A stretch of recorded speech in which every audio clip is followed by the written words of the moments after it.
排布就是这是1号工位、2号工位，这2个工位属于直冲直冲工位，这个工位排序是3和4，3和4属于旋转的，这是工位数量。好，搞。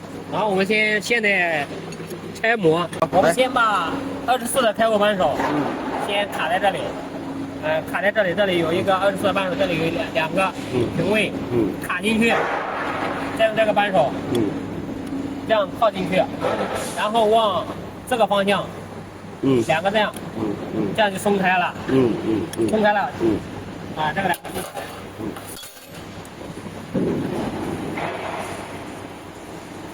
这样就松开了，松开但是现在拿不出来，拿不出来，再扭一下，再卡进去，这样扭，再回过来，再这样扭，这样就取出来了。取出来之后，如果这个模具是不用的话，正常要把这个取出来，不要带在上面。污染到了。不是，因为这是旋转的。它如果你不取出来，它转着转着它会飞出来。甩飞掉了。这个不用的时候一定要把它取出来。好的。用的时候再装上去。好。除非你2个工位都用。这是我们选择我们需要加工的产品。我们加工的产品，我们先在界面上看产品规格。产品规格看完，我们选择，假如说11号12.7的产品。我们看一下我们工位是在哪个工位排序的。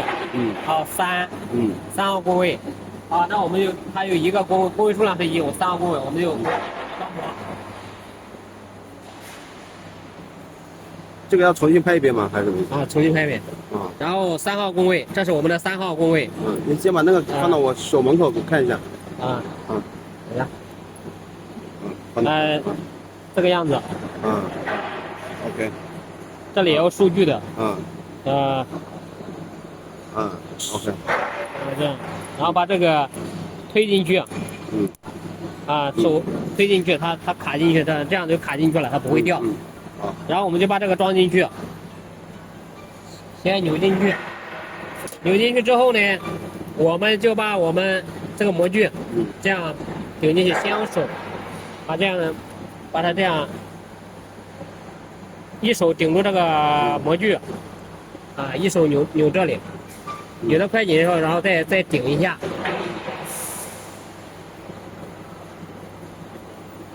手扭的差不多了，然后我们有2个扳手，你看一下那个台阶呢？台阶在这里。这模具台阶也要顶到底。顶到底。顶到底，然后2个扳手。然后一个卡住这个位置，这里有个平位，然后卡进去。这个卡进去。把好像再转一下，往这边转，然后再卡进去。再扭紧它，这样扭紧它。这样取出来 ，OK 了。这模具都已经装好了。在运行过程中，经常去检查一下这里有没有松掉。松掉就这样。比如说你加工2个小时你停下来检查一下这个模具有没有松掉，扭一下。